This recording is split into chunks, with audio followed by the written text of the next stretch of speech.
Hello, I'm Charlotte, and this is my video explaining my Journal of Author, titled Flowering Creation.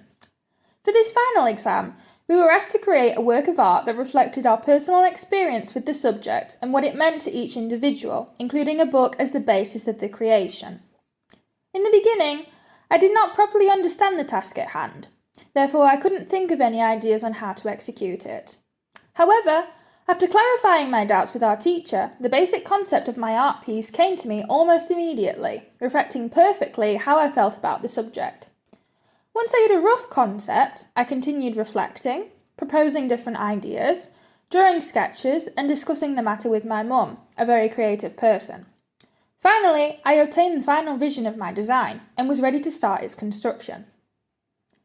When reflecting on the subject and my personal experience, the image that came to mind is the growth of a tree in spring, sprouting flowers.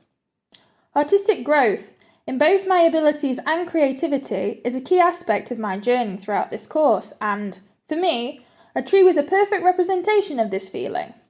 In the final design that I settled on, the tree's roots are growing out of a book, which represents this course, up into the sky and splitting off into branches covered in leaves and flowers. Here, there are two types of flowers, both referring to different ideas and artistic creations that have sprouted because of my experience in this subject or will sprout in the future using this course as their foundation. Having previously established my final design in this piece, I moved on to its physical creation, splitting the process into 3 different sections: the book, the tree, and the flowers. Starting off with the book, I painted 2 pages white as a way to create a blank canvas to work on. I wanted to follow the theme of referencing different art pieces that I had created in this subject, so I decided to paint colourful swirls that reference the Van Gogh painting Starry Night that I had recreated when using a mix of egg and pigment as paint in class. Also following this theme, I sketched out various mushrooms with a pen, referencing the presence of mushrooms throughout my different projects. Finally, I wrote the title of this course on the top left corner of the page, visually showing that the book is related to this subject. Moving on to the tree, I used silver wire to create the form, wrapping various strands around each other numerous times, making the trunk. Further up the trunk, I separated the strands into smaller sections, creating the illusion of branches growing outwards from the base. A similar technique was used for the roots, separating them into smaller sections and wrapping them around the book, so as to show that the tree was growing from it. For the final section, I worked on the flowers. For this concept, each flower was made from paper, using an origami technique to create their shapes.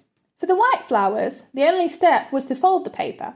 However, for the rest of the flowers, other processes had to be developed, each unique. Some had to be decorated before being folded, while others, the process was easier for them if they were decorated after folding them.